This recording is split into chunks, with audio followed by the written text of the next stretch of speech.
Guys, Barcelona have got a problem. They cannot stop scoring. They've just pummeled Athletic Club 5-0 in Saudi Arabia en route to this season's cup final. It was 16 minutes of chaos in the first half that saw Barcelona put 4 goals past Unai Simon to take the game away from Bilbao. And despite a feeble attempt at a comeback, it was Rafinha who added a 5th at the restart as Barcelona cruised to victory. So with 7 goals scored already in just 2 games in 2026, I think it's safe to ask, why can't Barcelona stop scoring? What is Hansi Flick doing that is reviving the team all across the pitch? Something definitely feels different, and in this game I tried to break it all down. The possible reasons and tactical changes that have completely transformed Barcelona into a goal scoring machine. But before we get to the goals, why don't we take a look at how both teams lined up for this game? So both teams started in the usual 4-2-3-1 formation, with Athletic Bilbao starting with intensity to impose themselves early on in the game. Off the ball, however, the 2 attacking wingers would drop into the midfield, creating a more balanced 4-4-2. This gave them stability and helped keep Barcelona at bay. But it wasn't to be for long, because in the 22nd minute, Barcelona found a way through when it was all down to Hansi Flick's selection in attack.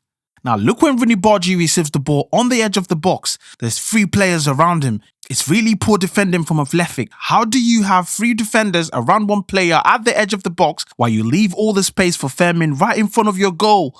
Roony Bardghji spots this and drives a first-time ball into the box. Fermín controls, scoffs his shot, but he falls kindly to who else? Ferran Torres.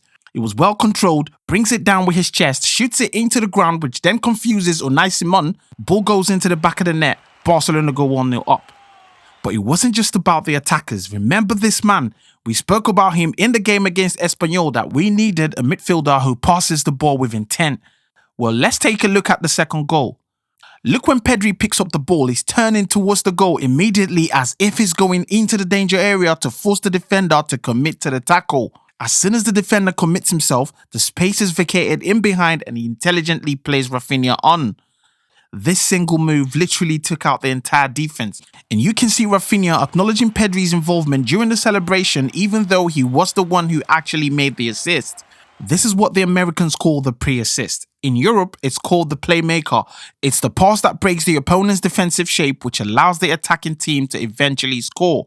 Pedri continues the decoy run into the near post, followed by Ferran Torres in the middle. The central defenders try to stay on them. They fail to see Fermín sneaking in behind. This is why Fermín and Dani Olmo are dangerous in the spaces in behind the defense. They pop right into the chaos and cause you danger, and we've seen them do this time and time again this season.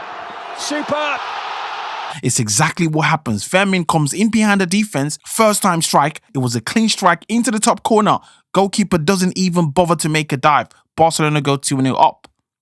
And guys, you don't want to be 2-0 down and having to face Pedri and Frankie in midfield. This is the kind of situation where these two shine, because all we need to do is control the game and hit you when you least expect.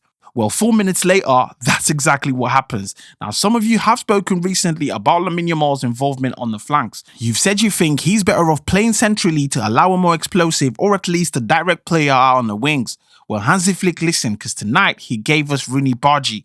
It was a simple take on, moves it over to his weaker foot and unleashes a low shot that, let's be honest, not for the first time against Barcelona this season, Unai Simon makes a mess of. Remember this chance against Ferran Torres earlier in the season? Despite that error, for me it was more about the speed and directness of Roony Bardghji. He's got those qualities of a typical winger. It's the pace with which he beats the defender that allows him the space and time to get off the shot. Now, I'm not saying Lamine Yamal should be replaced entirely. I'm just saying Roony Bardghji gives you something different, which could come in handy in matches like this. But speaking about wingers and shooting, how about this from Rafinha? What the hell was he thinking shooting from this angle? Guys, this is what I want to see more from Rashford, because he's got a great shot on him. We saw it against Newcastle. The difference here for me is a player who recognises his strengths and knows how to play to them. This isn't luck. Rafinha knew exactly what he wanted to do from the minute he took the defender on. He stood over the ball waiting for the defender to plant his foot. As soon as his right foot hits the ground, that becomes his standing foot, so now he can't go left. But you have to be pinpoint accurate to get the timing right. Rafinha spots this, immediately moves the ball to the right of the defender, and now there's a world of space for him to exploit. But take nothing away from the strikers, the audacity for me to hit this from here against a goalkeeper like Unai Simon. I literally screamed when this went in, not just because of this game, but for what it's now going to do for Rafinha's confidence. Because we all know when Rafinha is fit and confident, he can take this team all the way in any competition, and that's exactly what he's going to do. Now, from this point on, the game was practically over. Rafinha's strike took away any chance of a comeback. Athletic had an opportunity that came off the post, but that was just about it really. We went in 4-0 up at halftime, Barcelona were flying. So when they came back in the second half, it was obvious the message from Hansi Flick was simple: more of the same, please. And that's exactly what they did. This time it took just 7 minutes into the restart for Rafinha to get his second of the game on Barcelona's 5th of the night.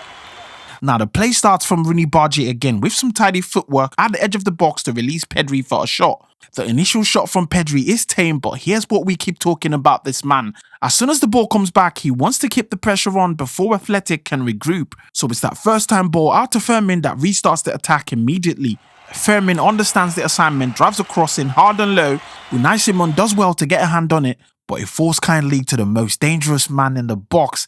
As soon as I saw Rafinha, I was literally screaming out to Roony, "Leave that ball, do not touch it."